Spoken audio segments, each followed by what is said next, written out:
Hello, চলে এসেছি আজকে একটি নতুন আইটেম নিয়ে। আজকে যে আইটেমটি আমি সবার সঙ্গে শেয়ার করতে এসেছি সেটা হলো লাউ চিংড়ি। তো প্রথমে এখানে কি লাগছে আমি একটু দেখিয়ে দিই। আমি এখানে কয়েকটা কাঁচামরিচ, ধনেপাতা, আদা কুচি, জিরে, তারপর চিংড়ি নিয়েছি, লাউ কচু নিয়েছি, হলুদ, মরিচের গুঁড়া, লবণ, আমি একটু কর্নফ্লাওয়ার নিয়েছি জাস্ট ১ চামচের মতো, কয়েকটা তেজপাতা নিয়েছি। এই তো শেষ। এখন আমি পুরো প্রণালীটি দেখাবো। আপনারা পুরো ভিডিওটি যদি না টেনে দেখেন তাহলে পুরো প্রসেসটি আপনারা ঘরে বসেই করতে পারবেন। লাউ চিংড়ির যে ব্যাপারটা সেটা আসলে অনেক সময় রান্নার মধ্যেই, কারণ অনেক সময় দেখা যায় যে যারা পেঁয়াজ রসুন খায় বা তাদের জন্য লাউ চিংড়িতে কিন্তু অনেক সময় পেঁয়াজ রসুন আদা বাটা দেওয়া যায়, কিন্তু যারা খান না আর কি তাদের জন্য এটা বেস্ট। তো আমি আমার রান্নায় চলে যাই। আমি এখানে ফোড়ন দিয়েছি জিরে, তেজপাতা, সাদা তেল ব্যবহার করেছি এখানে।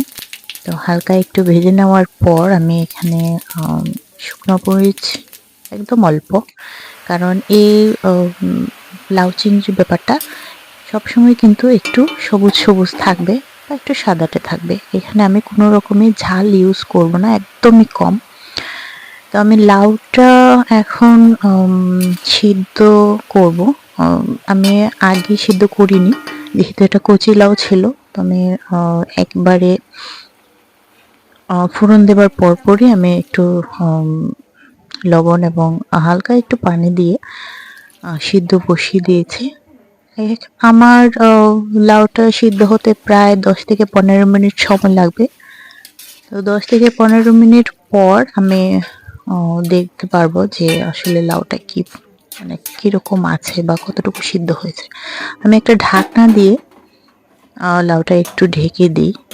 10 থেকে 15 মিনিট পর আমরা চেক করব যে এটা কতটুকু সিদ্ধ হলো। আমি অন্যদিকে একটা কড়াইয়ে একটু হালকা তেল, এখানে তেল আমি একদমই কম ব্যবহার করব। আমি চিংড়িগুলোকে একটু হলুদ, লবণ, সাথে হালকা একটু মরিচের গুঁড়ো দিয়ে হালকা ভেজে নেব। একদম হলুদ একটা ভাব থাকবে, একদমই কড়া ভাজা হবে না, প্লাস লাল হবে না, হালকা একটা ভাব থাকবে। এখানে আমি আর কিছু দেইনি, জাস্ট হলুদ, হালকা একটু মরিচ গুঁড়ো, লবণ আর সাদা তেল আমি ইউজ করেছি এখানে।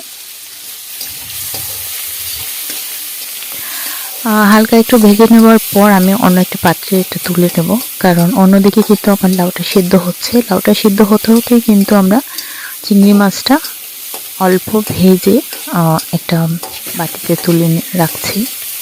তো এটার হাফ আমি দেব যখন লাউটা অর্ধেক সিদ্ধ হবে তখন, আর বাকি অর্ধেক চিংড়িটা আমি দেব একদম নামিয়ে, তারপর জাস্ট উপরে ছড়িয়ে দেবো আর কি, এরকম। তাহলে চিংড়ির যে ফ্লেভারটা সেটা খুব ভালো থাকে।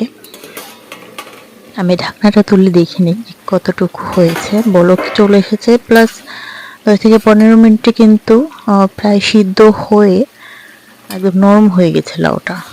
আর লাউ থেকে যেহেতু পানি বের হয়, আমি যেহেতু হালকা একটু পানি দিয়েছিলাম, এখানে একটু পানি আছে।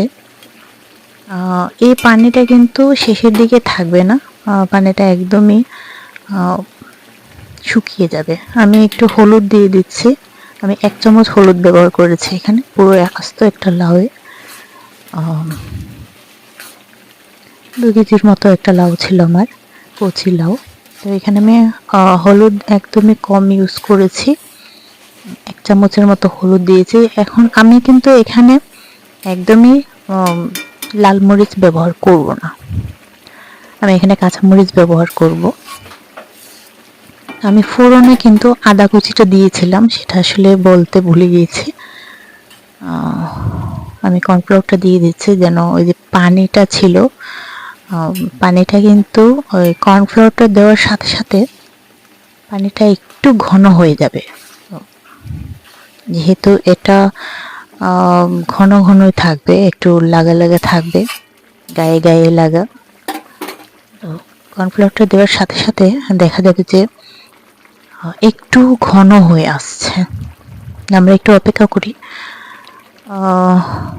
এবার যে দেখা যাবে যে এটা স্মেলটা খুব ভালো আসছে, কিন্তু এই যে আদা, জিরে এবং তেজপাতা, শুকনো মরিচের যে ফোড়নের যে ঘ্রাণটা, সেটা কিন্তু খুবই সুন্দর। আমি বারবারই ধোঁয়াটা নামিয়ে নিয়েছিলাম, কারণ আমার খুব ভালো লাগছিল।